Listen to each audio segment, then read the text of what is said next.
إن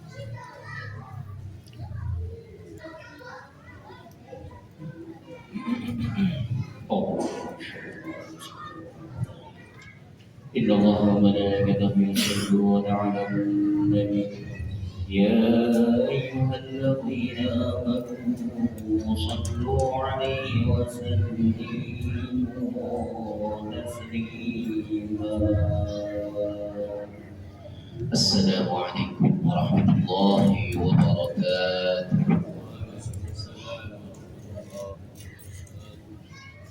الله أكبر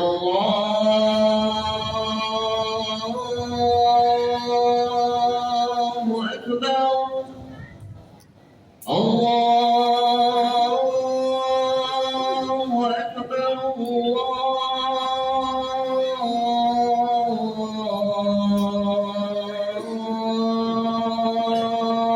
أكبر. أشهد أن لا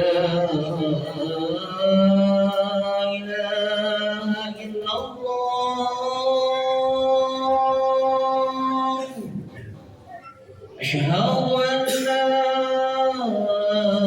إله إلا الله.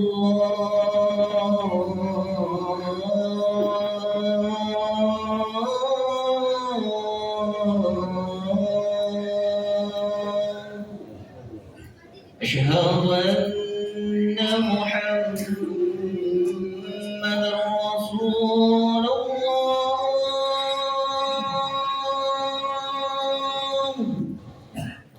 أشهد أن محمدا رسول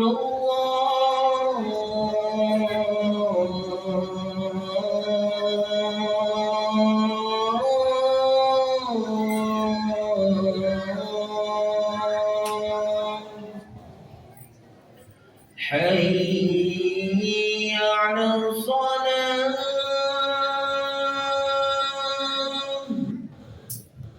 حي على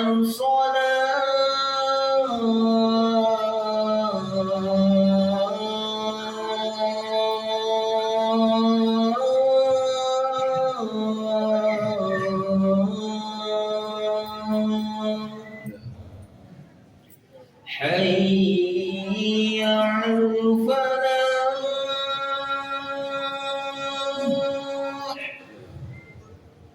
حي على الفلاح.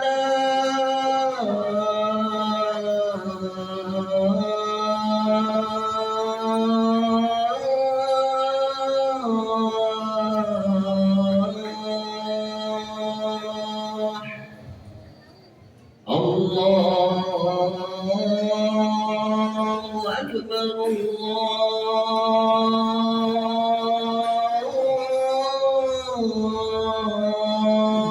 الله أكبر. لا إله إلا الله.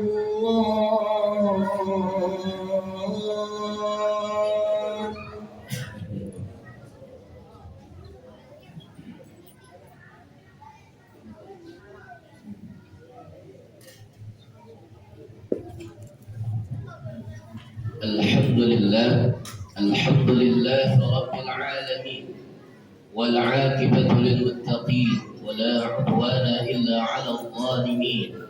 أشهد أن لا إله إلا الله وحده لا شريك له، له الملك وله الحمد يحيي ويميت وهو على كل شيء قدير. وأشهد أن محمدا عبده ورسوله سيد الأنبياء والمرسلين. اللهم صل وسلم وبارك على سيدنا محمد النبي الأمي الحبيب المحبوب العالي القدر العظيم الجاه، وعلى آله وصحبه وسلم تسليما كثيرا. أما بعد، فيا عباد الله، أوصيكم وإياي بتقوى الله وطاعته، فقد فاز المتقون. لقد قال الله تعالى في القرآن الكريم: أعوذ بالله السميع العليم من الشيطان الرجيم. بسم الله الرحمن الرحيم. يا أيها الذين آمنوا اتقوا الله حق تقاته ولا تموتن إلا وأنتم مسلمون. وقال تعالى: لقد كان لكم في رسول الله أسوة حسنة لمن كان يرجو الله واليوم الآخر وذكر الله كثيرا. صدق الله العظيم وبلغ رسوله الحبيب الكريم ونحن على ذلك من الشاهدين. معاشر المسلمين وزمرة المؤمنين رحمكم الله. Jamaah salat Jumat yang dimuliakan Allah Subhanahu wa taala. Seraya memanjatkan puji syukur kita kehadirat Allah. Selawat dan salam kita sampaikan kepada baginda Rasulullah sallallahu alaihi wasallam, juga kepada keluarga dan para sahabat dan para pengikutnya. Mulai khutbah yang singkat ini, khatib berwasiat mengajak jamaah sekalian, marilah sama kita tingkatkan iman dan takwa kita kepada Allah Subhanahu wa taala. Dengan momentum daripada bulan Rabiul Awal, marilah sama kita perbanyak bersalawat kepada baginda Rasulullah sallallahu alaihi wasallam, dan juga kita memperbaiki segala amaliyah ibadah kita kepada Allah dan perbuatan perilaku kita kepada sama manusia, dan kita cerminkan diri kita bercermin kepada makhluk yang termulia, makhluk yang agung, yaitu Nabi Muhammad sallallahu alaihi wasallam. Ma'asyiral muslimin wa zumaratal mu'minin rahimakumullah. Jamaah salat Jumat yang dimuliakan Allah Subhanahu wa taala. Alhamdulillah, kita dipertemukan lagi di bulan yang agung, bulan mulia, yaitu bulan Rabiul Anwar, atau kita sebut dengan Rabiul Awwal. Bulan yang di dalamnya lahir manusia yang agung dan yang terbaik, yaitu baginda Nabi Muhammad sallallahu alaihi wasallam. Tapi terkadang kita harus tanya kepada diri kita pribadi sendiri. Setelah kita tiap tahun memperingati maulidnya Nabi Muhammad sallallahu alaihi wasallam, apakah ada perubahan pada diri kita masing-masing? Padahal Allah Subhanahu wa taala sudah memberikan jawabannya dalam Quran surah Al-Ahzab ayat 21. A'udzu billahi as-sami'il 'alim minasy syaithanir rajim. Bismillahirrahmanirrahim. Laqad kana lakum fi Rasulillahi uswatun hasanah liman kana yarjullaha wal yawmal akhir wa dzakarallaha katsiran. Yang artinya sungguh sudah ada teladan yang baik dalam diri baginda Rasulullah sallallahu alaihi wasallam pada diri kalian, bagi siapa yang mengharap akan ridha Allah dan juga hari kiamat, dan tentunya ia senantiasa mengingat Allah Subhanahu wa taala dan memperbanyak zikirnya. Maka maulid bukan untuk dihafal tanggalnya, namun maulid untuk diteladani akan akhlaknya yang mulia, pribadi yang mulia, yaitu pribadinya Nabi Muhammad sallallahu alaihi wasallam. Maka apa yang diubah oleh baginda Nabi Muhammad sallallahu alaihi wasallam? Yang pertama, setelah 1446 tahun yang lalu, dunia ini gelap. Gelap akan apa? Yang pertama, akhlak yang gelap. Maka pada masa jahiliyah, bayi perempuan dikubur hidup-hidup. Yang kedua, Rasul sallallahu alaihi wasallam merubah dunia yang gelap ini. Dunia apa yang gelap? Yang kedua adalah ekonomi yang gelap, yaitu riba yang merajalela di masa jahiliyah tersebut. Yang ketiga, Nabi mulia merubah dunia yang gelap ini, yaitu sosial yang gelap, yaitu kuat menindas yang lemah bagi yang kuat. Orang miskin ditindas dengan si kaya, yang tidak punya kehormatan ditindas dengan orang yang punya hormat. Maka lahirlah baginda Nabi Muhammad sallallahu alaihi wasallam, dan beliau tidak membawa pedang dulu, namun beliau membawa akhlak yang terpuji, akhlak yang mulia. Maka Allah Subhanahu wa taala puji dalam Quran surah Al-Qalam ayat 4, wa innaka ala khuluqin azim. Dan sesungguhnya engkau wahai baginda Rasul benar-benar berbudi pekerti yang agung. Ma'asyiral muslimin wa zumratal mu'minin rahimakumullah. Nabi sallallahu alaihi wasallam membawa revolusi akhlak yang wajib kita hidupkan dalam kehidupan kita sehari-hari. Yang pertama adalah revolusi jujur. Sebelum jadi nabi, sebelum diutus sebagai nabi, Rasul sallallahu alaihi wasallam semenjak remajanya dipanggil dengan gelar Al-Amin, yaitu yang dipercaya. Pedagang kafir Quraisy menitip barang kepada beliau, musuh politik percaya sama beliau. Lalu kita kenapa mengaku sebagai umatnya Nabi Muhammad sallallahu alaihi wasallam, tapi di media sosial saling mengunci, tapi di media sosial suka PHP, laporan kantor suka ngarang, timbangan suka dikurangi bagi kita pedagang. Padahal Nabi Muhammad sallallahu alaihi wasallam menyatakan dalam sabdanya 3 ciri orang yang munafik. Salah satunya adalah mereka senantiasa berbicara namun dusta. Ma'asyiral muslimin wa zumratal mu'minin rahimakumullah. Yang kedua, Nabi Muhammad sallallahu alaihi wasallam membawa revolusi rahmat. Nabi sallallahu alaihi wasallam dituliskan dalam Al-Quran, wa ma arsalnaka illa rahmatan lil alamin. Tidaklah kami utus wahai engkau Nabi kecuali sebagai rahmat bagi semesta alam.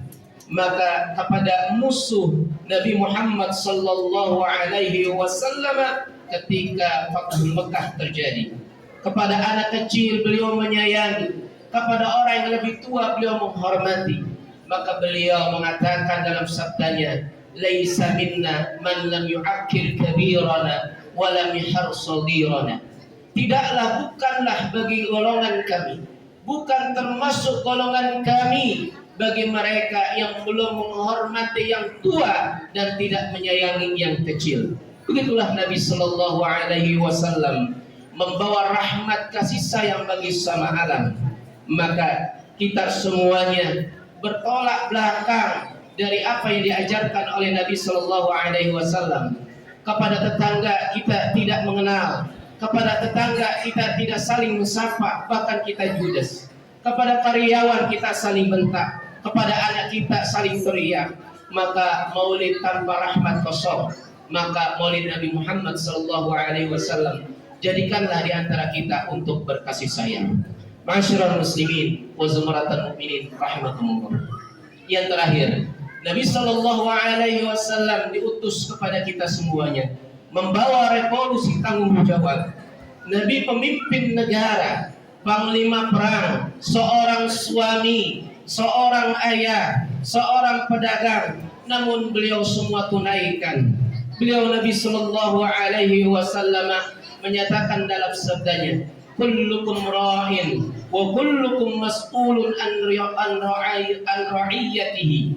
Tentunya kalian masing-masing adalah seorang pemimpin, maka kalian akan ditanya tentang kepemimpinannya. Itulah yang dijelaskan oleh baginda Rasul sallallahu alaihi wasallam, betapa pentingnya kita merasa bertanggung jawab. Maka kita semuanya selaku orang tua, selaku ayah, selaku bapak, bertanggung jawab kepada anaknya.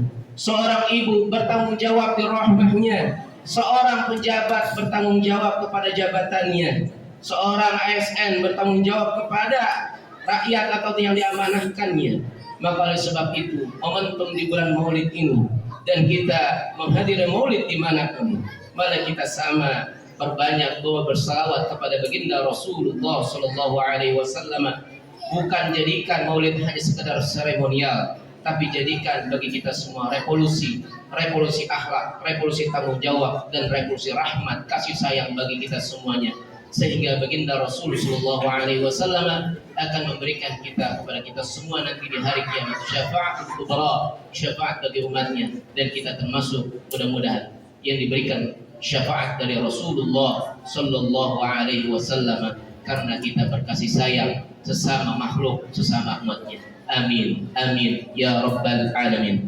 Di akhir khutbah ini, marilah sama kita berdoa untuk saudara-saudara kita di NTT dan dimanapun mereka mendapatkan musibah, mereka ditimpa bencana. Marilah kita doakan, mudah-mudahan mereka diberikan ketabahan. Allah berikan kasih sayang kepada mereka semuanya. Mudah-mudahan yang sakit Allah sembuhkan, yang mati Allah rahmati, dan kita semuanya mudah-mudahan Allah berikan pertolongan di dunia maupun akhirat, dan kita semua mendapatkan kebahagiaan dunia maupun akhirat. Dan kita doakan negeri kita, negeri Indonesia, mudah-mudahan menjadi negeri yang aman, negeri yang damai, negeri yang Allah berkahi. Tentunya pemimpin-pemimpin kita Allah berikan pertolongan, Allah berikan hidayah dan petunjuk, sehingga Allah bimbing kepada hal-hal yang Allah cintai dan Allah ridhai, dan kita semua yang mendapatkan keberkahan dimanapun dan kapanpun kita berada. Amin, amin, amin ya rabbal alamin. Barakallahu li wa lakum fil Qur'anil Karim wa nafa'ana fihi minal ayati wa dzikril hakim. أقول قولي هذا وأستغفر الله لي ولكم ولسائر المسلمين والمسلمات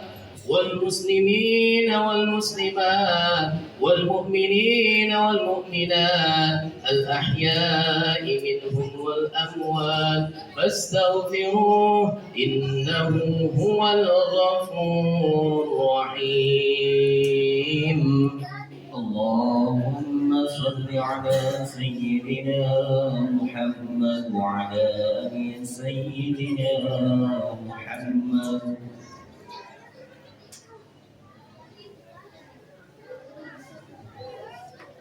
إن الحمد لله نحمده سبحانه وتعالى ونستعينه ونستغفره ونتوب إليه ونعوذ بالله من شرور أنفسنا ومن سيئات أعمالنا.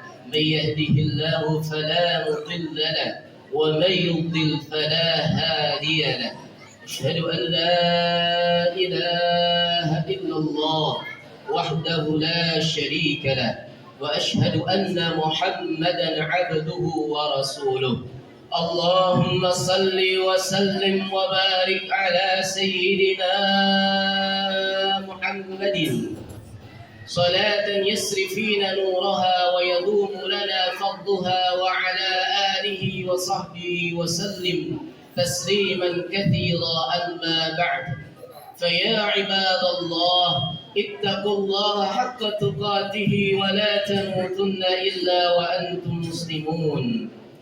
واعلموا أن الله يأمركم بالصلاة والسلام على رسوله المصطفى سيدنا محمد بن عبد الله، فقال تعالى: ولم يزل قائلا عليما إن الله وملائكته يصلون على النبي يا أيها الذين آمنوا صلوا عليه وسلموا تسليما.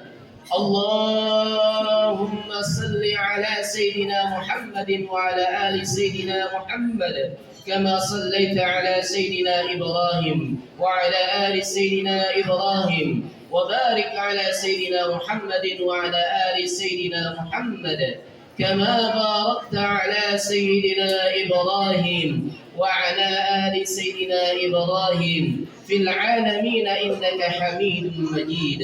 وصل وسلم على جميع الأنبياء والمرسلين، وارض عن كل صحابة وقرابة رسول الله أجمعين، وارض عنا معهم برحمتك يا أرحم الراحمين.